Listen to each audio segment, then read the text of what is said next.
Okay, so will $1 million last in retirement? Do you really want to know? Well, it depends on your expectations, okay? So this is a Dave Ramsey video. Love my Dave Ramsey. And just before we even jump into that, we should probably discuss the expectation you have. When in your life did you think for the first time, oh man, if I just had $1 million? Whatever expectation you had, you might want to dial it down a bit. That's not a no. I'm not telling you no, because it always depends on you. It depends on your lifestyle. That's maybe the biggest factor, your lifestyle and your health expenses. But before we watch this video, I already had a tab pulled up, 2 tabs pulled up apparently. Let's see what $1 million in 1980 is now, adjusted for inflation. So $1 million in 1980 is the equivalent purchasing power of almost $4 million today. So, I mean, could you live off $250,000 in 1980? Maybe.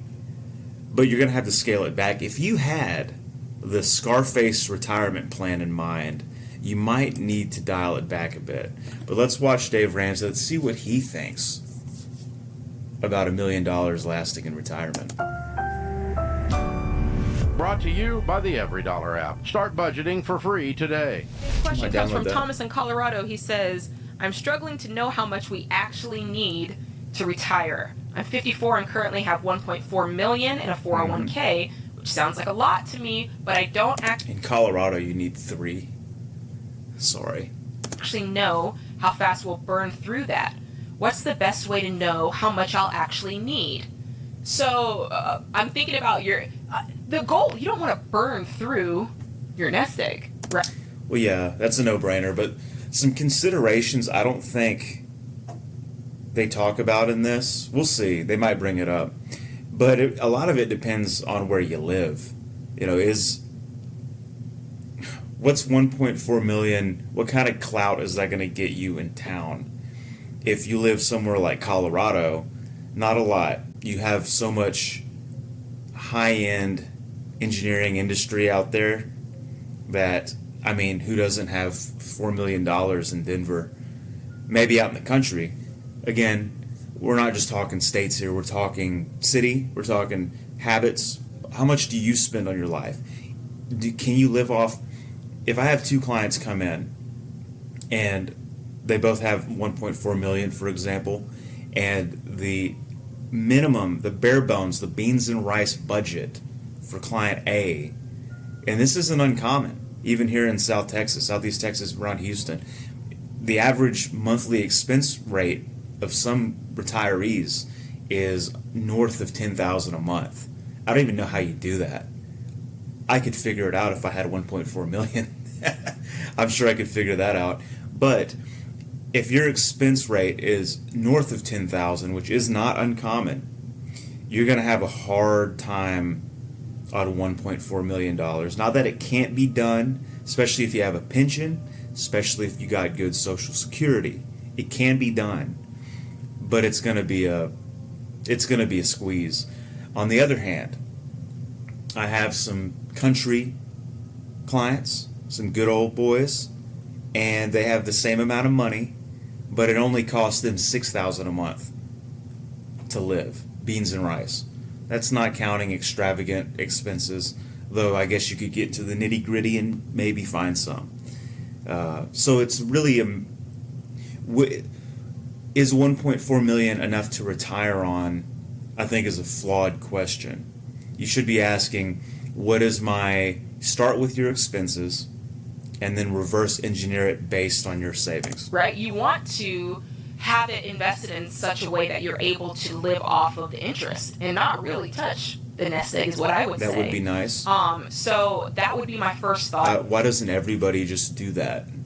I should start doing that. I should start just taking off the interest and living off the nest, or protecting the nest egg. You should start doing that. I would use a calculator and kind of run this back and go, okay, what's the income that I think I'm going to need? and get Okay. that number, and then, okay, what does the draw off of my interest need to be? What does my nest egg need to be so that my draw can equal that? So I'm kind of reverse engineering it in that way. Hey, look at that. And then there's also the part of this, you're I like this lady. 54. I'm thinking, okay, you've got 1.4 million now. There's a good chance that in 7 years it could double, and that ain't bad. Yeah, if you've got an There's a good chance in 7 years it could be cut in half too. Let's keep going. invested at 10% or better, it doubles every 7 years. Yeah. Okay, I'm sorry.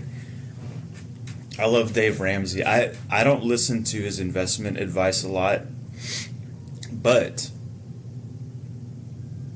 I guess the answer is just get 10% year over year. We should just do that now.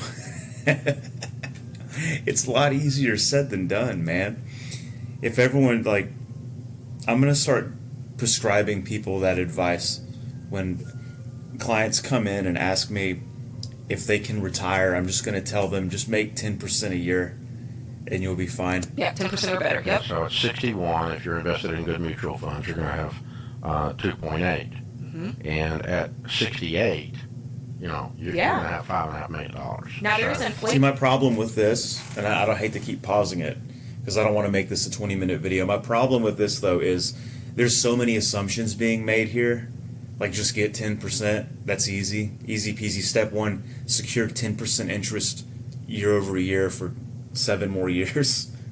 And stop the market from crashing. You need to do, that's step 2. You need to stop any kind of market crash or slump.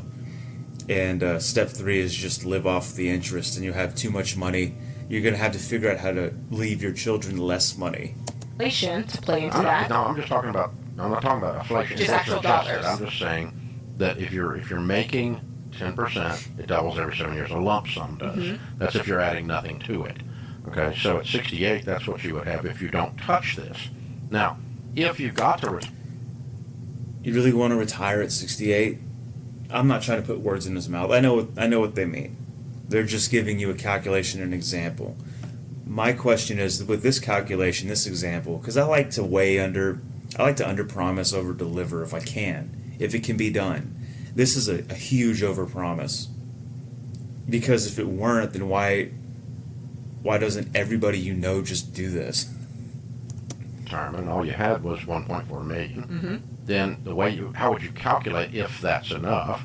Just like Jade said, there's a couple of factors. There's inflation that you want to stay away from, and you need to look at your rate of return.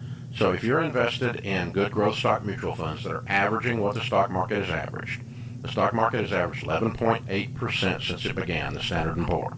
Okay? So let's just pretend you're making 11%. We'll round down for the people that go bananas when I start talking about this stuff. All right, so we're going to round. I hate to say it because he's talking about averaging S&P averaging 11 something percent over time. That's true, but I know this is the corniest thing to say because it's over in retirement land. It's so overstated the sequence of return risk, and I've heard people try to just rationalize it away. But yes, the market averages 11% roughly over the course of its existence, the S&P. But if you retired in 2007 and you were having to draw money off of that for the next 2 years and you weren't working anymore, and someone just told you, oh, well, it averages 11%, would that make you feel any better? You're making 11%. All right. If you left 3 in there, so that it would grow a little bit to cover some inflation, and pulled off 8, that means you'd be living on $90,000 a year.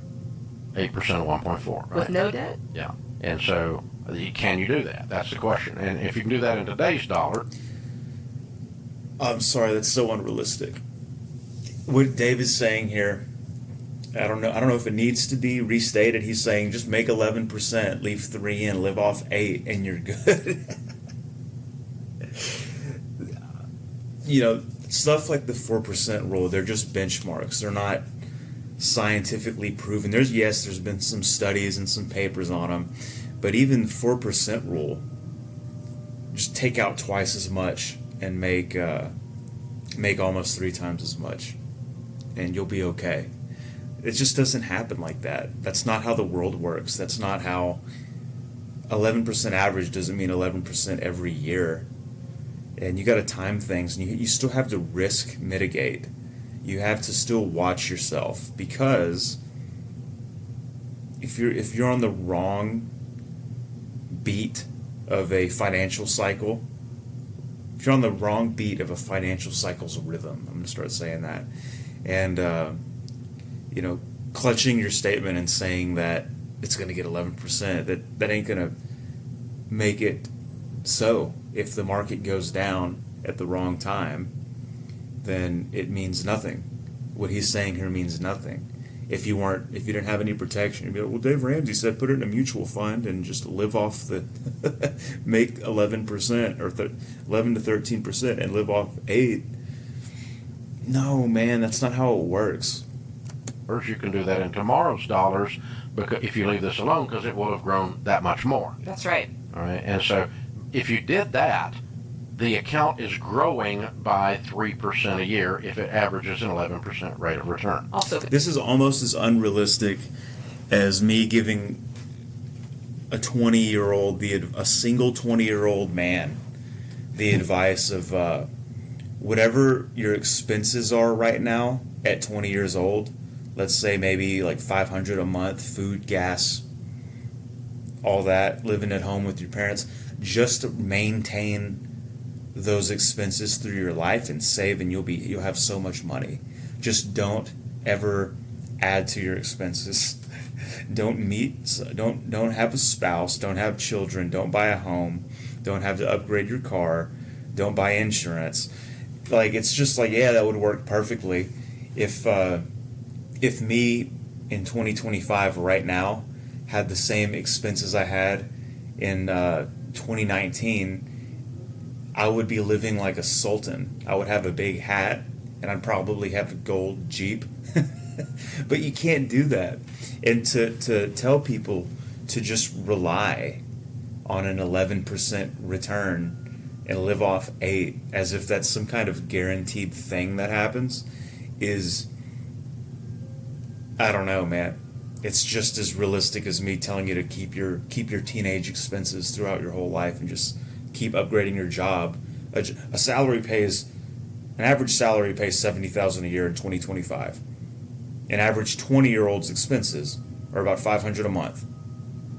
So if you just keep the 20-year-old's expenses, but take the adult salary, you should have $3 million by the time you see what I'm saying? It doesn't work that way. Good point. So you're still getting more money. So it never burns up. It runs in perpetuation. Mm-hmm. It's a perpetual motion machine. And this is another good time to bring in. That's the problem, is it's not a perpetual motion machine because it's not a CD or something. It's not a bond. It's not spitting out guaranteed return. You don't have an interest rate. You're just hoping you make gains.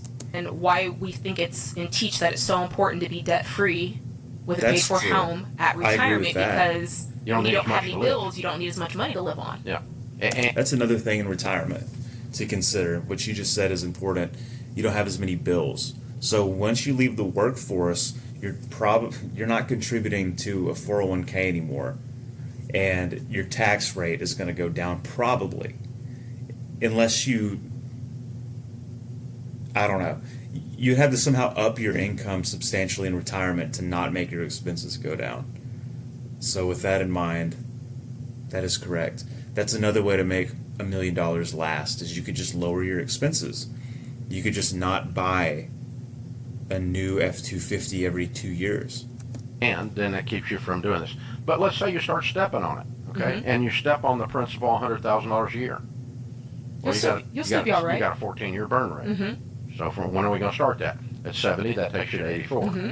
So you're not going to run out of money if you look at your burn rate on your principal as well. So you're going to be fine. You've done a great job. If you have north of $1 million, you could just parse it out like that. Now, do I recommend? No one. I don't think even he's not recommending you do that. You shouldn't take $100,000 a year out for 14 years. You don't know how long you're going to live. I've talked about my 93-year-old ladies, but you can do that. You're not like I used to do final expense insurance. That's how I started in the financial sphere. I got in. That was my entry point. And I know people living very happy lives with the lack of want off mainly Social Security, no pension, no savings to speak of, because they just adjusted their economy a bit.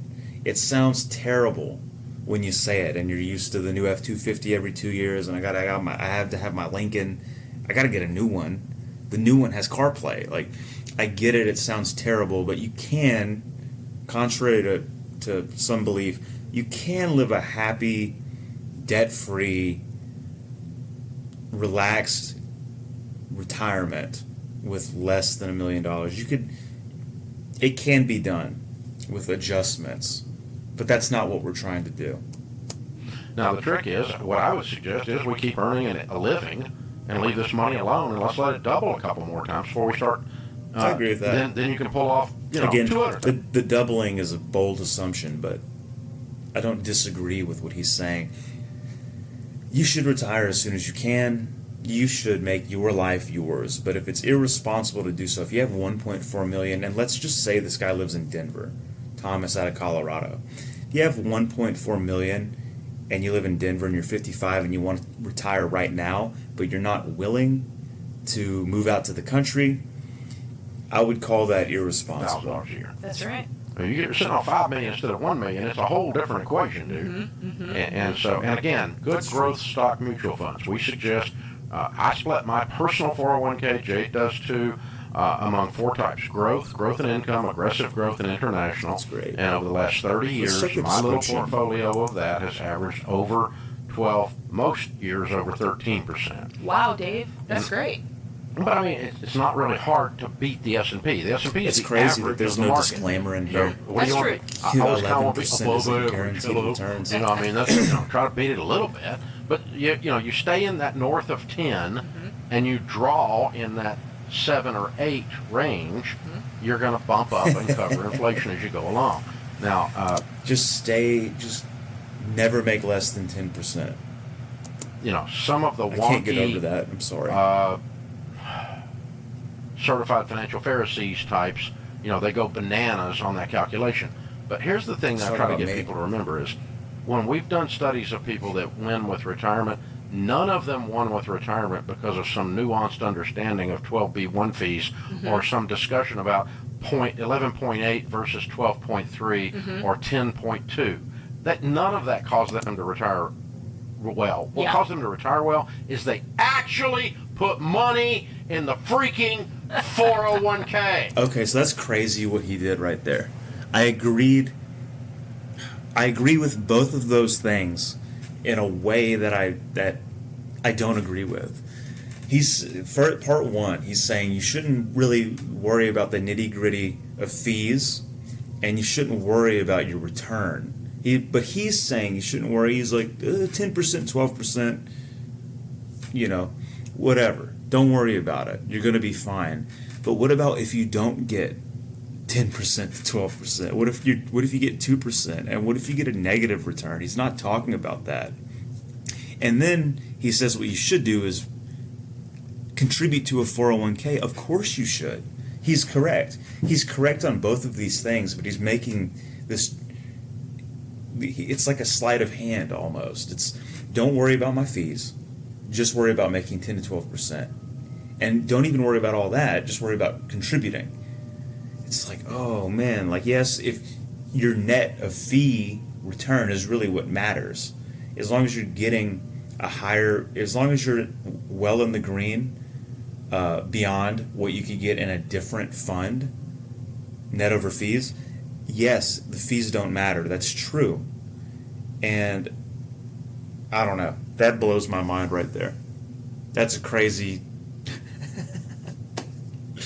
Anyways, let's keep going. You know what I'm saying, though, right? There's a high correlation between people that have money and people that save money. Why is this hard? That's so good, It's Dave. not a bunch of freaking theory. You've got to do it. And, oh my God, you nerds drive me bananas. But, How is it nerdy to just acknowledge that most people The average investor, if it were so easy, everyone would be doing this, but the average investor ends up net of fees like 5%. So why isn't everybody just doing this? Why isn't everybody getting this implied guaranteed rate of return of 10 to 12%? Why don't we all just do that then? Because you can't. It's not that easy. It's way not that easy. That's a high return right there. It's not undoable. Listen, last year we had people he's going to hate this. We had people in fixed annuities last year, the past 2 years, that made 9 to 13% 2 years in a row. I'm not saying it can't be done, but you're acting like there's no down years. So, yeah, it's good to be thoughtful about things, but sometimes you just got to do something. That's just true. run Okay, up. so doing something is better than doing nothing. Of course, I agree with that. Contributing to a 401k bare minimum, unless you're a business owner or something, you can do better yourself. Contribute to the 401k. Is a mutual fund better than not investing? Yes, of course. But he's leaving out so much. He's leaving so much off the table that could very materially affect this calculation we've come up with. Knock the crap out of something. Well, what if you're a person that's like, Dave, I just invest in my, my index funds. That's fine. I don't want to get into all this stuff. I just want to do my index funds. That's fine. You're just average. You're just average. Average return. You're a C student. Not a C student. Well, that's what average is, isn't it? You're not failing, right. But nobody's looking at your You're shining leaving a eyes. lot of money on the table. Yeah, How many people that are wildly successful relative to you do you know that go around saying, I couldn't have done it without only investing in mutual funds? I mean, this is a product placement right here. Just make no mistake about that. you left some money out there. That's okay. I just want to beat it just because it's a game, I don't care. And by the way, none of that is what's making me wealthy. What's making me wealthy is the fact I'm actually investing. You actually put money in. Over time, over the long haul, it's a habit. We study these millionaires. We go, okay, was it the rate of return that made you a millionaire? No. What made you a millionaire? Every month I put money in for 20. Okay, I think that's about it. I think that's pretty good. Yeah, so I like Dave Ramsey. He's a cool guy. I think he says some really awesome, he gives really good practical advice on debt. You should get out of debt because no matter what investment he's talking about, what investment I'm talking about, you're probably not going to beat 31% APR on your Citibank card. You can't outpace that with good return. So, but I'm getting a headache. I got a headache listening to this. It's bad. Let's recap. Will $1 million last in retirement? Really, it depends on your expenses. It depends on your lifestyle. It depends on your habits. That's really the main thing. You're gonna have to make adjustments. If you're living off $14,000 a month, you can't do that. It'll last a couple of years. Not happening. But if you can get it down to $6,000 a month, $5,000 a month, yeah, $1 million can last. But you can't keep that old lifestyle if that's the expectation. Manage your expectation. Part 2, he created this wild assumption that you just get magically guaranteed 10 to 12% from a mutual fund. Like I said, think about how many people you know bragging about their mutual fund. Not a lot. And it's because he sells them. It's because he's partnered with mutual funds, and that's okay. I'm not knocking that. But that's the business here. That's the situation. Get you in with debt, sell you a mutual fund. We all have ways of selling things. I gotta sell stuff. I'm not acting like that's some kind of bad thing, but the assumptions are insane. 10 to 12% is insane. Just do that. And so yeah, live off $1 million depends on you, my friend. Mutual funds, not bad. Will you get 10 to 12% a year? No. I can solidly say probably not. Go look up the history of mutual fund returns. And then 3, the craziest part is he left you with the advice of just start, just do something. ETF, you can, but you're a C student. But anything is better than not investing. That's true. So there's some silliness going on in this video, but I'm glad I found it. I'm glad I watched it, and hope that you got to draw your own conclusions with this. You don't have to listen to me, but I'm telling you from this side, from the inside, from behind the curtain, that getting 10 to 12% on anything is a crazy projection. It can be done, especially with safe stuff. Like I said, we got 10 to 12%, 10 to 13% on completely fixed things with no risk to principal. But would I ever tell someone? Would I ever set that as the standard, like the average? Would I ever try to convince someone that the average fixed indexed annuity gets 10 to 13%? That's insane. That's crazy. It'd be a crazy thing for me to do. So, thanks for coming. This has been John Darwin with Not Your Financial Advisor, and I hope to see you in the next episode. If you have any questions or you want to talk about any of this stuff and you're a retiree, I'd be happy to set something up formally, but this isn't investment advice. This is just, we're having a good time here. We're watching fun stuff. So take care, and thanks for being here.